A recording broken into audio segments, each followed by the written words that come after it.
सभी पत्रकार बंधुओं को नमस्कार। आज पूरा देश स्तब्ध है। अनंतनाग की घटना से पूरा देश दुखी है। हमारी सेना और पुलिस के 3 अधिकारी आतंकवादियों से लड़ते हुए शहीद हो गए।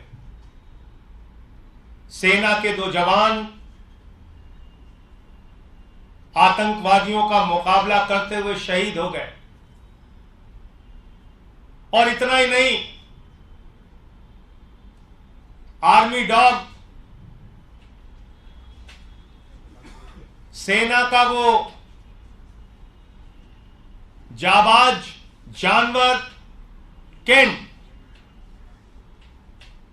उसने भी आतंकवादियों का मुकाबला किया, उसने भी गोली खाई, उसने भी अपनी जान दी, अपने हैंडलर को बचाने के लिए अपनी जान दी।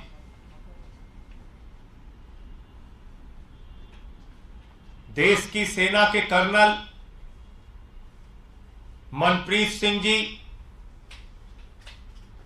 जो पंजाब की धरती से आते हैं, उन्होंने अपनी शहादत दी। मेजर आशीष, जो 3 बहनों के अकेले भाई थे, हरियाणा की धरती से आते हैं, उन्होंने अपनी शहादत दी। डीएसपी हुमायूं भट्ट, जिनके पिता जम्मू कश्मीर की पुलिस में आईजी थे, हुमायूं भट्ट जो अपने पीछे अपने पिता, अपने परिवार, अपनी पत्नी और अपने 2 महीने के बच्चे को छोड़ के गए। पूरा देश उनके सर्वोच्च बलिदान को नमन करता है। राइफलमैन रवि कुमार और कर्नल मनप्रीत सिंह जी को सेना मेडल से सम्मानित किया गया था। मेजर आशीष जी को अभी 15 अगस्त में भारत की महामहिम राष्ट्रपति द्रौपदी मुर्मू जी ने सम्मानित किया था, उनकी बहादुरी के लिए सम्मानित किया था। और इन अधिकारियों की जिंदगी में इनकी बहादुरी से जुड़े हुए तमाम किस्से हैं, कैसे इन्होंने आतंकवादियों का मुकाबला किया, कब कब किया। लेकिन जहां एक तरफ पूरे देश को अपने इन महान वीर सपूतों के ऊपर गर्व है, वहीं दूसरी तरफ भारत के प्रधानमंत्री नरेंद्र मोदी और उनकी सरकार के ऊपर धिक्कार है कि जिस तरीके से कल जब हमारे शहीदों का जनाजा उठ रहा था, प्रधानमंत्री नरेंद्र मोदी जश्न मना रहे थे। जब हमारे शहीदों का जनाजा उठ रहा था, सेना उनको सलामी दे रही थी। एक पिता नम आंखों से अपने बेटे को श्रद्धांजलि दे रहा था। लोग चीख रहे थे, मातम मना रहे थे। उस वक्त मोदी मोदी के नारे लगाकर G20 का जश्न मनाया जा रहा था।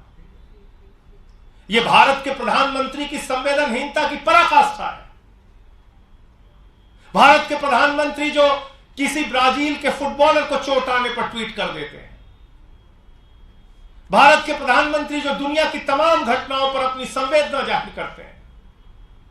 अफसोस की बात है कि इतना समय बीत गया, आप जश्न मनाने में व्यस्त थे, जुलूस निकालने में व्यस्त थे, मोदी मोदी के नारे लगवाने में व्यस्त थे, लेकिन अपने सेना के अधिकारियों के प्रति आप संवेदना का ट्वीट करने के लिए 2 मिनट की फुर्सत नहीं पाते। यह किस प्रकार के संवेदनशीलता है आपकी? कैसे आप अपने आप को भारत मां का लाल कहते हैं? कैसे राष्ट्र की सुरक्षा के साथ इतना खिलवाड़ कर सकते हैं आप? आपने दावा किया था इस देश में आतंकवादियों का खात्मा होगा। आपने दावा किया था कि जम्मू कश्मीर में आतंकवाद को आप समाप्त करेंगे। कभी पुलवामा में हमारे 40 जवान शहीद हो जाते हैं, कभी 4 अगस्त को हमारे जवानों के टेंट पे हमला होता है, हमारे जवान शहीद हो जाते हैं। कभी कर्नल मनप्रीत सिंह, मेजर आशीष, डीएसपी हुमायूं भट्ट और हमारे सेना के 2 जवान और आर्मी का वो बहादुर डॉग, वो भी देश की रक्षा के लिए शहीद हो जाता है। एक आर्मी के डॉग को देश की रक्षा की चिंता है, लेकिन भारत के सर्वोच्च पद पर बैठे हुए भारत के प्रधानमंत्री को अपने जवानों के प्रति संवेदनशीलता नहीं है। बहुत अफसोस की बात है, पीड़ा की बात है, दुख की बात है। हम सब के लिए बहुत ही शर्म की बात है कि देश के प्रधानमंत्री आखिर क्यों ऐसी घटनाओं पर जश्न मना रहे होते हैं। पुलवामा में हमारे जवान शहीद होते हैं, उत्तराखंड में शूटिंग में व्यस्त है हमारे देश के प्रधानमंत्री। घंटों बाद उनको होश आया कि नहीं, अब हमको डिस्कवरी की शूटिंग से निकलना चाहिए। कोरोना की महामारी में लाखों लोग देश के अंदर मर रहे होते हैं, शमशान घाट में लाशें बिछी होती हैं, गंगा की घाटों पर लोगों को अंतिम संस्कार करने की जगह नसीब नहीं होती। ऐसे समय में भारत के प्रधानमंत्री बंगाल के चुनाव में व्यस्त होते हैं, और जब आतंकवादी हमला हो रहा है, और आतंकवादी हमला कोई एक दिन से नहीं, पिछले 3 दिन से यह हमला हो रहा था, 3 दिन से यह मुकाबला चल रहा था। हमारे सेना के अधिकारी शहीद होते हैं, पुलिस के अधिकारी शहीद होते हैं, हमारे जवान शहीद होते हैं। जब हमारे शहीदों का जनाजा उठ रहा है, आप जश्न मना रहे हैं, जुलूस निकाल रहे हैं, तब इस देश के लोगों को सोचना होगा कि ऐसी संवेदनहीन सरकार जो राष्ट्रीय सुरक्षा के साथ तो खिलवाड़ कर ही रही है, हमारे शहीदों की शहादत को भी स्वीकार करने को तैयार नहीं, उसके प्रति अपनी श्रद्धांजलि और संवेदना व्यक्त करने के लिए भी तैयार नहीं। दिल्ली के मुख्यमंत्री अरविंद केजरीवाल जी, पंजाब के मुख्यमंत्री भगवंत मान जी, जैसे ही केजरीवाल साहब की सरकार बनी दिल्ली के अंदर, उन्होंने हमारे शहीदों के लिए, उनके परिवारों के लिए योजना बनाई, क्योंकि उन्होंने तो देश के लिए कुर्बानी दी है। अब हमारी जिम्मेदारी है, हम उनके लिए क्या कर सकते हैं। पंजाब के मुख्यमंत्री ने योजना बनाई। क्या हमारे देश की सरकार को, क्या हमारे प्रधानमंत्री जी को उनके परिवारों की, उनसे जुड़े हुए लोगों की चिंता नहीं होती? क्या इतना भी वक्त आपको नहीं मिला सोचने का, विचार करने का कि अरे ये जुलूस 3 दिन के लिए स्थगित कर दें, 2 दिन के लिए स्थगित कर दें? मैं मोदी सरकार से ये मांग करता हूं कि उन परिवारों को का ध्यान रखिए, और जो अधिकतम उनकी आप मदद कर सकते हैं आर्थिक रूप से, नौकरी देके, जमीन देके, जिस तरीके से भी उन परिवारों की आप मदद कर सकते हैं, मदद के लिए आगे आइए। और जिन आतंकवादियों ने हमारे वीर सपूतों की जान ली है, उसका मुंहतोड़ जवाब दीजिए। पता ये चल रहा है कि ये लश्कर तैयबा से जुड़ा हुआ कोई ग्रुप है, जो अब तक की जानकारी सामने आई है, और ये लोग कहां पनप रहे हैं, कहां इनका विस्तार हो रहा है, कोई छुपा नहीं है। पड़ोसी देश आपका पाकिस्तान, वो भारत के अंदर आतंकवाद के बीज बोता रहता है, और मौका लगने पर वो ऐसी आतंकवादी घटनाओं को अंजाम देता है। पाकिस्तान पोषित, पाकिस्तान के द्वारा प्रायोजित यह आतंकी घटना और हिंसा का भारत के प्रधानमंत्री को मुंहतोड़ जवाब देना चाहिए। और अगर सरकार इस पर कार्रवाई नहीं करती है तो विशेष सत्र सदन का शुरू होने वाला है।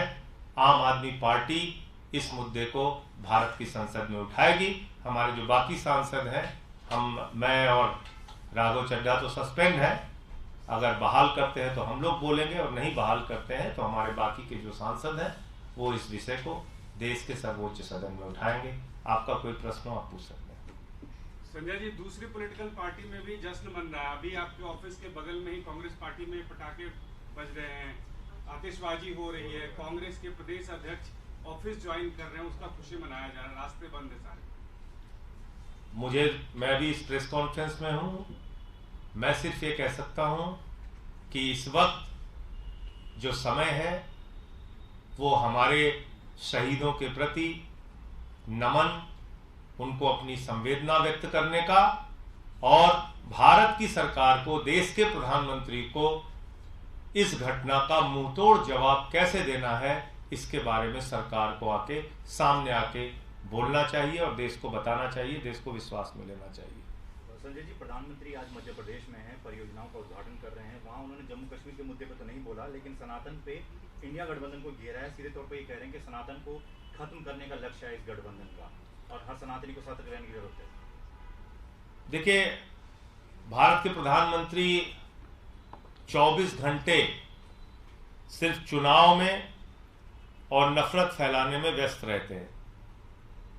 मैं सिर्फ इतना कहना चाहता हूं कि देश के प्रधानमंत्री को देश की भी चिंता करनी चाहिए, और सनातन धर्म और हिंदू धर्म के बारे में उन्होंने स्वयं क्या बोला है 30 सेकंड में आपको जरूर सुनाना चाहता हूं।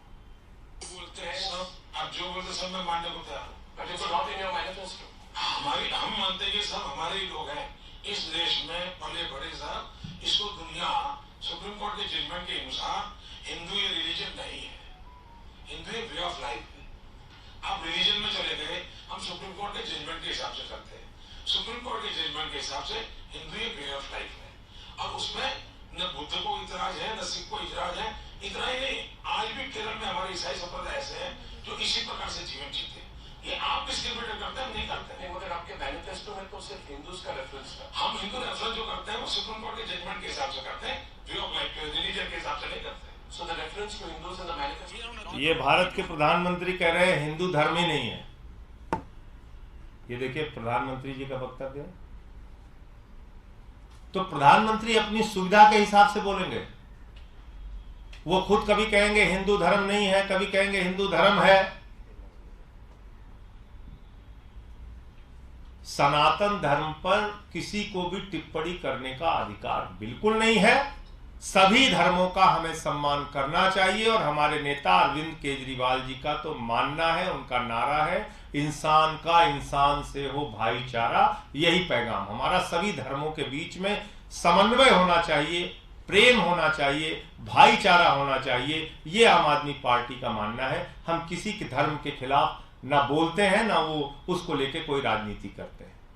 लेकिन मैं बहुत स्पष्ट तौर पे कहना चाहता हूं कि हिंदू धर्म का और सनातन धर्म का इस धरती पर सबसे ज्यादा नुकसान अगर किसी ने किया है तो उस पार्टी का नाम है भारतीय जनता पार्टी, और उस नेता का नाम है नरेंद्र मोदी। मैं कैसे कह रहा हूं 2 मिनट में आपको बताना चाहता हूं। ये वो लोग हैं जो प्रभु श्री राम के मंदिर में चंदा चोरी का काम करते हैं। मैंने उसका प्रमाण दिया था।